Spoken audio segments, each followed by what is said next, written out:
Allez Michel, qui dit début d'année, dit bonne résolution. Faut préparer la saison. Ouais, bah, je fais ce que je peux, hein. Eh ben oui, hein, c'est lâché sur la dinde et sur le foie gras, et là tout à coup on prend un petit peu de bûche. Ça se paie cher, ça.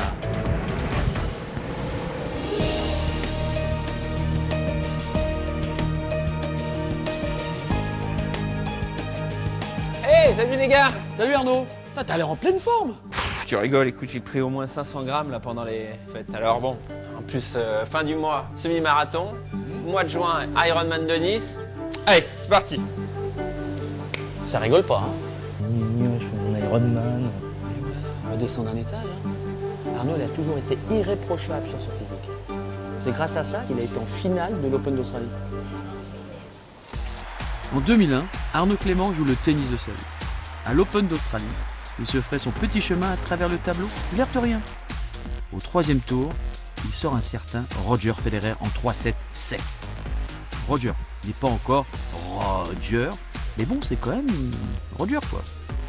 Il enchaîne en battant Greg Rudeski en 8e et défie le 5e joueur mondial, Yevgeny Kafelnikov en quart.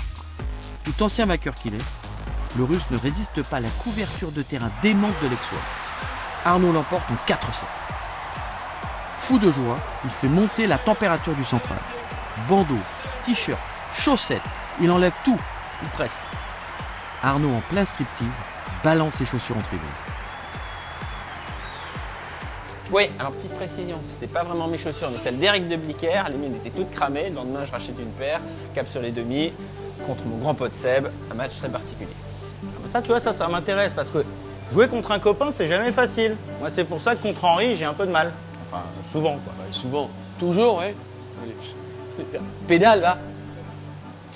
Seb et moi, on est très complices. On a tapé la balle ensemble toute la semaine, même le matin de notre demi.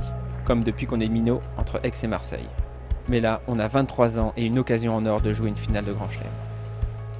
Comme prévu, le début de match est tendu et très disputé. Tu t'accroches comme tu peux, mais Seb fait mal avec son coup droit. Tu cèdes finalement le premier set sur un vilain coup droit, 7-5. On sent bien que la perte de cette première manche te touche. Seb, lui, se libère et les jeux défilent. 2, 3, puis 4-0, tu es dans le dur.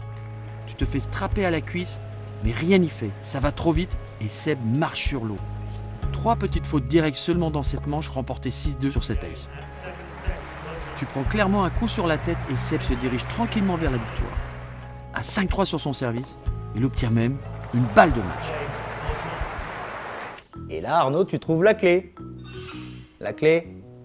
Ton surnom? Non? C'est pas drôle, apparemment. Bref, tu es très mal embarqué, mais tu n'as plus rien à perdre. Alors tu te concentres sur ce que tu maîtrises, ton tennis. Ne surtout pas faire la faute et attaquer dès que tu peux. Sur sa deuxième balle de match, tu viens d'ailleurs courageusement la sauver au filet. Ah, il la pose, celle-là. C'est pas comme contre Correggia à Roland-Garros, là. Dis-moi, Henri, il a un problème celui-là ou quoi là? Bon, c'était le tournant du match. Seb a laissé passer sa chance et tu décides de prendre la tienne. 7-6 pour toi finalement dans ce troisième set, un nouveau match commence. On voit que tu te sens de mieux en mieux. Tu sautes sur chaque occasion. Tu remportes ce quatrième set à la bagarre 7-5. À 2 sets partout, tu reprends l'ascendant psychologique. Malgré 4 heures de match, tu continues de t'arracher sur toutes les balles. Seb, lui, semble s'être fait une raison.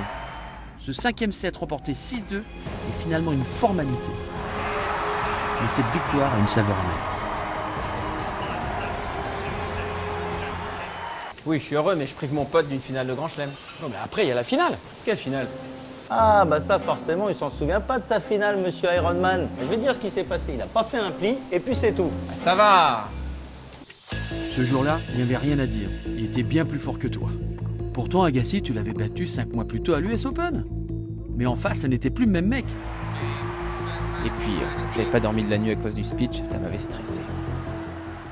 Ah, ça, on les reconnaît, les joueurs français. Hein. Pour gagner une finale, déjà, il n'y a pas grand monde. Alors, pour aligner 2 mots corrects derrière, il n'y a plus personne. Je vois pas de quoi tu parles. Là, tu commences sérieusement à me gonfler, là, Michel. Allez, ça va, calme-toi, calme-toi. D'accord, il a pété les plombs, là. Non, mais c'est pas grave. L'important, c'est qu'ils aient compris ton jeu. Ouais.